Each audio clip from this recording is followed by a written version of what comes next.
एक शख्स जिसकी उम्र करीब 20 साल होती है, वो एक बच्ची के साथ में जिसकी उम्र करीब 12 साल होती है उसके साथ में रेप करता है।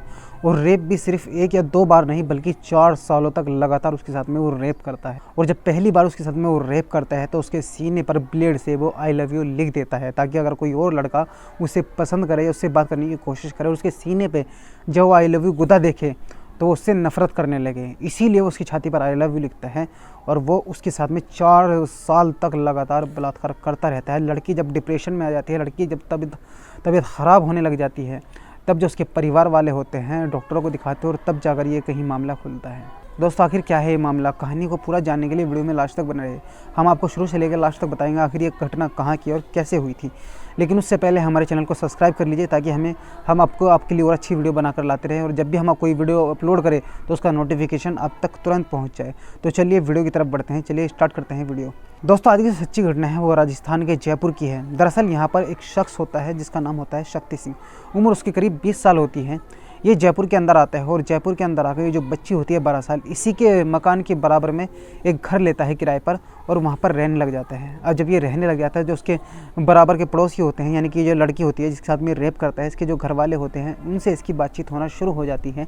इनके घर में भी आना जाना शुरू हो जाते हैं। अब जब ये शक्ति सिंह उनके घर में जाता है तो जो वहाँ पर ये लड़की को देखता है, यानी कि 12 साल की लड़की होती है, इस पर ये गंदी नज़र अपनी रखने लग जाता है और ये मौका ढूंढने लग जाता है कि किसी तरह इस लड़की को कहीं अकेले में ले जाकर इससे अपनी हवस मिटाई जाए और इससे बात की जाए, किसी भी तरह से इस लड़की को अपने काबू में किया जाए। बहुत वो जतन करता है, मिलने की कोशिश करता है उस लड़की से, किसी भी तरह उस लड़की को पाने की कोशिश करता है, तरह तरह के वो आइडिया सोचता है। एक दिन क्या होता है, जो लड़की होती है 12 साल की, ये जब स्कूल जाती है तो एक दिन इसकी स्कूल की बस छूट जाती है। अब स्कूल की जब बस छूट जाती है, परिवार वाले परेशान हो जाते हैं कि आखिर अब बच्ची स्कूल कैसे जाएगी। वे ऑटो भी तलाश करते हैं लेकिन कोई भी ऑटो नहीं मिलता। उसके बाद जो शक्ति सिंह होता है वो तुरंत अपने घर के अंदर से अपनी बाइक निकालता है और बाइक निकालने के बाद उसके ये जो बच्ची होती है उसके परिवार वालों से कहता है कि इसको लाओ मैं स्कूल छोड़ देता हूँ, ये तो मेरी बहन जैसी है। अब जो बच्ची के परिवार वाले होते हैं पहली बार अपनी बच्ची को एक पड़ोसी के हवाले कर रहे थे, उनके हवाले कर देते हैं, उन सब भरोसा करके अपनी बच्ची को उसके साथ में भेज देते हैं।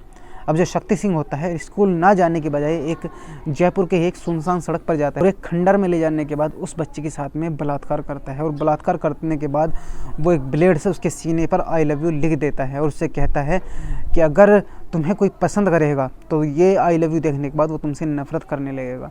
और उसके साथों साथ वो वीडियो भी बना लेता है ताकि उस लड़की को ब्लैकमेल किया जा सके और वो अपने घर पर कुछ भी ना बता सके। उस लड़की को वो कहता है कि मैंने तुम्हारी वीडियो भी ले ली है और तुम्हारे फ़ोटो भी खींच लिए है, अगर तुमने किसी से भी बताने की कोशिश की, अपने परिवार वालों के, अपने भाई को या पिता को, किसी से भी कोई भी बात बताने की कोशिश की, तो ये जो तुम्हारी वीडियो है और ये जो तुम्हारे फ़ोटो है ये तुम्हारी फ्रेंड्स को और तुम्हारे मोहल्ले वालों को और सोशल मीडिया पर भी ये तुम्हारे फ़ोटो में डाल दूंगा। उसके बाद तुम्हारी बहुत ज़्यादा बदनामी हो जाएगी और जो तुम्हारे पिता है वो तुम्हें जान से मार देंगे। बस यही डर उस लड़की के अंदर बैठ जाता है और वो किसी से कुछ नहीं बताती। अब जो लड़का होता है वो कहता है कि जब भी मैं तुम्हें कहीं पर भी बुलाऊं तुम्हें आना पड़ेगा, अगर तुम नहीं आई तो मैं ये फ़ोटो तुम्हारे मोहल्ले वालों को और तुम्हारे माता पिता को और तुम्हारे फ्रेंड्स को भी दिखा दूँगा। अब जो लड़की होती है उसकी बात मान लेती है। अब जो ये शक्ति सिंह होता है 4 साल तक जब भी उसे मौका मिलता है लड़की को जहाँ कहता वहाँ बुलाता था, उस लड़की के साथ में दरिंदगी करता था, हैवानियत करता था, उसके साथ में हर बार रेप करता था वो। अब इस बच्चे को, इस हैवान को सहते सहते करीब 4 साल का समय हो गया था। अब जब 4 साल का समय हो जाता है इस घटना के बारे में, इस बात के बारे में किसी को भी पता नहीं चलता। उसके बाद इस बच्चे की हालत ख़राब होना शुरू हो जाती है। घर वाले बहुत से डॉक्टरों को दिखाते हैं, बड़े बड़े डॉक्टरों को दिखाते हैं, हकीमों को दिखाते हैं और देसी दवाई भी दिलवाते हैं, लेकिन किसी से भी कोई आराम नहीं लगता। जगह जगह दिखाने के बाद परिवार वाले परेशान हो जाते हैं। वो कहते हैं कि आखिर हमारी बेटी को परेशानी क्या है, कुछ समझ में नहीं आ रहा। क्योंकि जो लड़की होती है वो दिन ब दिन डिप्रेशन में आती जा रही थी, ना किसी से बात करती, ना कुछ खाती, ना ही पीती और बस डिप्रेशन में रहती थी, सोचती रहती थी और परेशान रहती थी। परिवार वाले बहुत ज़्यादा जब परेशान होते हैं तो वो एक साइकियाट्रिस्ट के पास जाते हैं जो कि मनोवैज्ञानिक होता है, जो लोगों के मन की बात पढ़ता है। वो जब उस बच्ची को उसके पास ले जाते हैं तो जो डॉक्टर होता है वो उस लड़की से बात करता है और उस लड़की को जानने की कोशिश करता है कि आखिर ये जो बच्ची है ये क्या छुपा रही है और क्या इसके साथ में हुआ है जो ये किसी को बता नहीं रही। जब वो जो मनोवैज्ञानिक होता है जब उसे पूरी तरह वो तोड़ देता है, उसके अंदर की बात जानने की कोशिश करता है, तो लड़की जो होती है पूरी तरह से टूट जाती है। और तब जाकर ये उस डॉक्टर को, यानी जो उसकी काउंसलिंग कर रहा था, उस डॉक्टर को पूरी बात बताती है। और जब डॉक्टर ये बात पूरी सुनता है तो वो हैरान हो जाता है और वो सोचता है कि अगर इस बच्चे की बात में ज़रा सी भी सच्चाई होगी तो इसकी जो जिसने भी इसके साथ में ये किया है उसके ऊपर कार्रवाई होनी चाहिए। तो ये फ़ौरन उसके परिवार वालों को फ़ोन करता है और उनसे कहता है कि क्या आपके परिवार के आपके घर के पास कोई शक्ति सिंह रहता है या रहता था।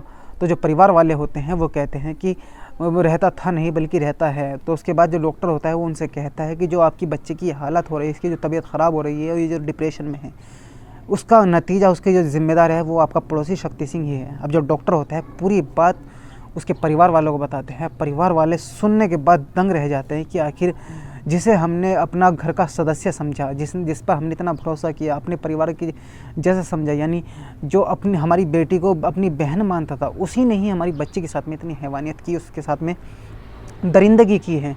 परिवार वाले यकीन नहीं कर पा रहे थे कि आखिर ये शख्स ऐसा कैसे कर सकता है, आखिर इसने हमारा भरोसा इतनी आसानी से कैसे तोड़ दिया। हमने तो इस पर इतना ज़्यादा भरोसा किया था कि हम इसे अपने परिवार का सदस्य मानने लगे थे। लेकिन जब बच्ची से परिवार वाले पूछते हैं और बच्ची परिवार वालों को सब कुछ बताती है, तो जो परिवार वाले होते हैं सन्न रह जाते हैं। उसके बाद जाकर पुलिस स्टेशन में शिकायत दर्ज कराते हैं। पुलिस वालों से कहते हैं कि करीब 4 साल से ये जो शख्स है हमारी बच्ची के साथ में रेप कर रहा है और उसने हमारी बेटी जो है उसकी वीडियो भी बना रखी है, उसके फ़ोटो भी खींच रखी है, उसे धमकी दे रखी है, अगर तुम उससे मिलने नहीं आई या फिर तुमने ये बात किसी और को बताई तो ये उसके फ्रेंड में, इसके मोहल्ले वालों को सोशल मीडिया पर ये फ़ोटो डाल देगा, तुम्हारी बहुत ज़्यादा बदनामी हो जाएगी। यानी उसे डरा कर रखे, उसे धमकाता रहता है, उसे धमकी देता रहता है जान से मारने की भी। और जब पुलिस वाले इस शक्ति सिंह को जाकर गिरफ्तार करते हैं, उससे पकड़ते हैं, उसका फ़ोन चेक करते हैं, तो वाकई उसके फ़ोन में उस बच्चे की वीडियोज़ मिलती हैं, उसके फ़ोटोज़ मिलते हैं। उसके बाद इस जो शक्ति सिंह होता है इसे पकड़ने के बाद जेल भेज दिया जाता है। फिलहाल इसके ऊपर मुकदमा चल रहा है क्योंकि 4 साल बाद ये पकड़ में आया है, क्योंकि शक्ति सिंह को इस बच्चे के साथ में रेप करे काफ़ी समय भी हो चुका था। क्योंकि इसके जो परिवार वाले होते हैं काफ़ी समय से, यानी करीब कई साल से इस बच्चे को डॉक्टरों को दिखा रहे थे, काफ़ी जगह इलाज करा लिया था, लेकिन जो बच्चे की हालत थी वो सुधरने का नाम नहीं ले रही थी। उसके बाद जब इस बच्ची ने डॉक्टर को सारी सच्चाई बताई तब जाकर कहीं ये मामला खुला है। अब जबकि ये काफ़ी समय भी हो गया है, तो पुलिस वाले भी, जो कोर्ट है, इस बात पर अभी चर्चा चल रही है कि शख्स को क्या सज़ा दी जाए। क्योंकि रेप करो काफ़ी समय हो गया है, लेकिन जो सबूत मिले हैं वो गवाह मिले हैं, हो सकता है इस शख्स को फांसी पर बिछाया जाए। क्योंकि इसका जो काम है वो बहुत ही भयानक तरीके का काम है। इसने एक परिवार के भरोसे को तोड़ा है, इसने उस बच्चे के साथ में हैवानियत की है जो इसे अपना समझती थी, अपना भाई समझती थी, और उससे ब्लैकमेल कर 4 साल तक लगातार उसके साथ में रेप किया है। दोस्तों, आपकी राय में इस शख्स को क्या सज़ा मिलनी चाहिए और इसके साथ में क्या होना चाहिए, हमें कमेंट में ज़रूर बताइएगा। दोस्तों, इस कहानी को सुनाने का मकसद किसी को परेशान करना नहीं है और ना ही किसी का दिल दुखाना है, बल्कि आपको जागरूक करना है, आपको सचेत करना है। क्योंकि जिस पर हम आँख मूंद के भरोसा करते हैं अक्सर हमें वही धोखा देता है। इसलिए किसी पर भी आसानी से भरोसा ना करें, और जो हमारी बच्चियाँ हैं, हमारी बेटियाँ हैं, उनको तो किसी और के हवाले ना ही छोड़े तो ही बेहतर है। इसलिए अगर आपको ये वीडियो पसंद आई और आपको इससे थोड़ी सी भी नॉलेज हासिल हुई हो तो इसे शेयर ज़रूर करें। तो मिलते हैं किसी और कहानी में, तब तक के लिए धन्यवाद।